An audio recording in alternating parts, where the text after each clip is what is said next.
अगर आप अपनी दुकान का डिस्प्ले बोर्ड सही कर लेते हैं तो प्यारे मित्रों जी, ग्राहक खुद रुक कर आपके दुकान पर आएंगे। तो आज मैं आपको बात करूंगा कि डिस्प्ले बोर्ड से ग्राहक कैसे लाएंगे। जो आज आप इस्तेमाल करेंगे ग्राहक खुद चलकर आएंगे और आज से ही आपको फायदा मिलने लगेंगे। नमस्कार दोस्तों, आपका हम सफर राही मन मित्रता बिजनेस कोच यूट्यूब चैनल। अगर आप अपनी दुकान की बिक्री कई गुना बढ़ानी चाहते हैं तो यह चैनल को आप सब्सक्राइब करके रखें और प्रत्येक दिन नोटिफिकेशन प्राप्त पाने के लिए बेल घंटी को बजा दें। मैं चलिए आज का शीर्षक के ऊपर आपसे मैं रूबरू अंदाज में आते हैं कि डिस्प्ले बोर्ड का नाम से ग्राहक कैसे लाएं। आज तक आपने सुने होंगे कि ऑफर से ग्राहक लाते हैं, डिस्काउंट से ऑफर लाते हैं, लेकिन आज मैं आपको बताऊंगा कि आपकी दुकान के नाम से ग्राहक लाने की योजना।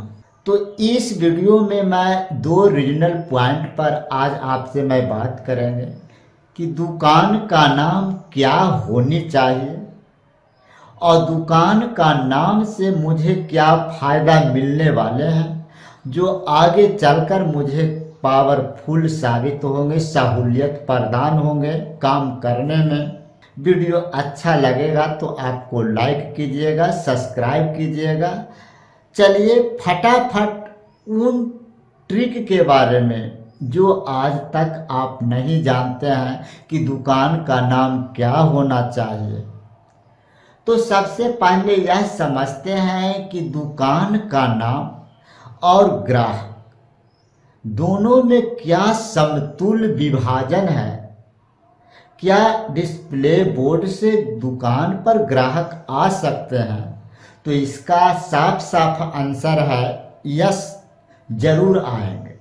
आपने कल्पना किए होंगे कि आप अजनबी शहर में चले जाते हैं और आपकी कोई प्रोडक्ट आवश्यक लेनी पड़ती है, तो आप सबसे पहले दुकान का बोर्ड पढ़ करके ही आप दुकान में एंट्री करते हैं। तो आपका अनुमान लग गया होगा कि दुकान की नाम कितनी महत्वपूर्ण है ग्राहकों को दुकान पर घुसाने के लिए। आप मार्केट में जाते हैं, देखे होंगे किन्हीं दुकान का नाम काफ़ी कम शब्दों में लिखा हुआ रहता है। कुछ दुकानदारों का बोर्ड काफ़ी ज़्यादा शब्दों में लिखा हुआ रहता है, जैसे अजय वस्त्रालय, रोहित कपड़ा दुकान होलसेल रेट में मिलता है और रिटेल में भी मिलता है। ये दोनों एक ही कैटेगरी के दुकान हैं। पहले दुकानदार ने काफ़ी कम मात्रा में रखें और दूसरे दुकानदार काफ़ी बड़े मात्रा में रखें। ये दोनों का समतुल्य क्या है और दोनों में आगे चलकर ग्राहकों के ऊपर क्या इफेक्ट लाते हैं, जो आगे चल करके इस वीडियो में आपको देखने को मिलेंगे। कृपया आप मेरे साथ धैर्य बना करके इस वीडियो को भली भांति आप जरूर देखें। इसकी गहराई को समझने के लिए डीपली चलते हैं। आपने 3.5 घंटा का आप सिनेमा हॉल में बहुत सारे फिल्म देखे होंगे। शोले है, जिगर है, दिलवाले है, सुहाग है। कभी आप कल्पना किए होंगे कि 3 घंटा का फिल्म कम शब्दों में एक फिल्म का टाइटल रखें, इसके पीछे क्या कारण हो सकते हैं? इसके पीछे प्रोड्यूसर, जो फिल्म बनाने वाले महान कर्ता होंगे, उनकी सोच बूझ कैसी होगी कि 3 घंटा का फिल्म 2 शब्दों के नाम में ही वह सिमटा करके रख दिए। या क्या मार्केट में ग्राहकों के ऊपर क्या इस छोटी नाम से अट्रैक्शन पैदा होता है? आप कभी कल्पना करके सोचे होंगे तो आप कमेंट सेक्शन में ज़रूर कमेंट करेंगे। मैं आपको बतलाता हूं कि इसके पीछे क्या राज है। कम शब्दों में फिल्म का नाम दिलवाले, यानी 3 घंटा का फिल्म है लेकिन उसको दिलवाले नाम से संबोधित किया। तो इसका सबसे बड़ा ग्राहकों को अट्रैक्शन पैदा करने में लगे दिल वाले, यानी कि दिल वाले, यानी कि इस स्टोरी में प्रेम भरी रस मिलेंगे, प्रेम भरी डायलॉग मिलेंगे, एक्शन मिलेंगे, मूवी मिलेंगे, चाहे किसी भी पार्ट, किसी भी कहानी के रूपांतर क्यों ही न इस फिल्म में ढाला गया होगा, लेकिन यह चीज़ इस फिल्म में देखने को मिलेंगे। यह छोटी सी कीवर्ड से, छोटी सी अक्षर से ग्राहकों को असमंजस में डाल देते हैं कि यह फिल्म कैसा होगी, पहला पॉइंट। दूसरा पॉइंट कि इसको याद करने में, ग्राहकों के इमेज अटैक करने में, कम शब्दों में ही सारी स्टोरी की क्रिएट समझ में आ जाए, यही है सबसे बड़ी रणनीति। कम शब्दों में सारे सिनेमा का टाइटल का नाम रखना। उसी तरह आप भी अपने दुकान को लंबा वर्ड न रह करके उसके छोटा सा रूपांतर बनाएं और उस रूपांतर से सारी कीवर्ड का अर्थशास्त्र, इकोनॉमिक्स, उसके पीछे छूटने वाले विशेष प्रारूप अर्थशास्त्र, स्टोरी ये निकल करके सामने आ जाए।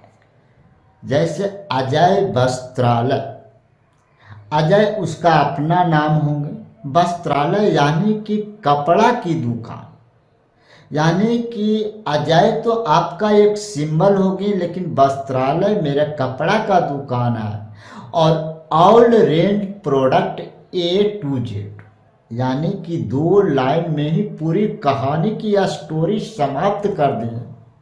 और इसको ग्राहक सुन करके, बोर्ड को पढ़ करके उनको एहसास आ जाता है कि अगर हमको लहंगा भी लेना है तो इस दुकान में मिलेगा, क्योंकि यहाँ पर लिखा हुआ है रेंज A to Z, यानी कि सभी तरह का। लेकिन दूसरे दुकानदार ने वही कैटेगरी का दुकान, रोहित कपड़ा दुकान, होलसेल रेट और रिटेल में मिलता है। इसको लंबा शब्द है, पढ़ने में भारी लग रहा है, लोगों को याद कम आएंगे और इससे जो निष्कर्ष निकलता है, जो कई बिंदुओं पर तोड़ तोड़ के निकलता है और ग्राहक उतना समय में आपके दुकान का बोर्ड से हट करके दूसरे के दुकान के बोर्ड पढ़ने लगते हैं और जिनका सूटेबल समझ में आता है, जिसमें उनकी असमंजस बरकरार बनी रहती है, उस दुकान में घुस जाते हैं ग्राहक। तो यह थे छोटी दुकान का नाम और बड़ी दुकान का नाम से क्या फायदा होगा। अब चलिए इन सभी के बारे में हमको क्या फायदा मिलेगा। तो पहला फायदा आपको मिलेंगे कि ग्राहकों के ऊपर कम शब्दों में जुबान पर हमेशा याद रहेंगे। दूसरों को शेयर करने में काफ़ी कम एनर्जी में बहुत सोशल मीडिया पर पहुंच सकते हैं। तीसरी फायदा, सबसे ज़बरदस्त फायदा है कि लोग दुकान का बोर्ड को मोबाइल में कैच करके शेयर कर देते हैं। अब सवाल आया कि भविष्य में इससे हमको क्या फायदा। अगर आपकी दुकान काफ़ी मात्रा में ज़्यादा शब्दों में लिखा हुआ है तो उस नाम से बैंक अकाउंट बनाने में आपकी परेशानी होगी, उस दुकान का नाम से ईमेल आईडी क्रिएट करने में परेशानी होगी, जीएसटी नंबर लेने में परेशानी होगी, यानी कि उसको हमेशा आप हर जगह पर काफ़ी मात्रा में उसको बिल बनाना पड़ेंगे, बिल भरवाना पड़ेंगे, जीएसटी नंबर डालना पड़ेंगे, जो काफ़ी दिनों तक फ्यूचर में आगे चल करके उसको शॉर्टकट में लिखना लोग पसंद करते हैं। जैसा कि आप देख रहे हैं, SK मोटोमोबाइल्स, SK वस्त्रालय, MK टेलर, यानी कि शॉर्टकट में काम करना चाह रहे हैं, लेकिन दुकान का बोर्ड काफ़ी मात्रा में लिखे हुए हैं। तो प्यारे मित्रों जी, इतना ही नहीं है, इसके पीछे और से कारण है। अगर आप दुकान पर EMI लोन लेना चाहते हैं तो जिस नाम से अगर आपका दुकान है उस नाम से GST नंबर चाहिए, उस नंबर से ईमेल ID चाहिए, उस नाम से बैंक में अकाउंट खाते होने चाहिए। यानी कि चारों पॉइंट है जो आपको छोटी छोटी सिंबल में होने चाहिए, तो आपका काम आगे चल करके सहायता मिलता है काम करने में। बैंक से पैसा विड्रॉवल करना है, चेक पर भरना है, शॉर्ट अक्षर में दस्तखत किए, आप विड्रॉवल कर लें। अगर आपका दुकान का नाम बड़ा है तो वहाँ पर लंबा दस्तखत करने पड़ेंगे। अगर दस्तखत करने में मिसप्रिंट हो जाएंगे तो आपका चेक कैंसिल भी हो सकती है। बहुत सारी आपकी शॉर्ट नाम से सावधानियाँ मिलेंगे और आपको काम करने में भी सहूलियत मिलेंगे। तो प्यारे मित्रों जी, यह वीडियो आपको कैसा लगा और इस वीडियो से आप क्या सीखने को मिले होंगे, फीडबैक में फीडबैक अवश्य देंगे। फिर मिलेंगे अगले टॉपिक पर। अगला टॉपिक आप क्या चाहते हैं यह भी कमेंट सेक्शन में कमेंट करें, मैं उसी से अनुसार वीडियो अपलोड करके आपकी मैं मार्गदर्शक करूंगा। तो थैंक यू।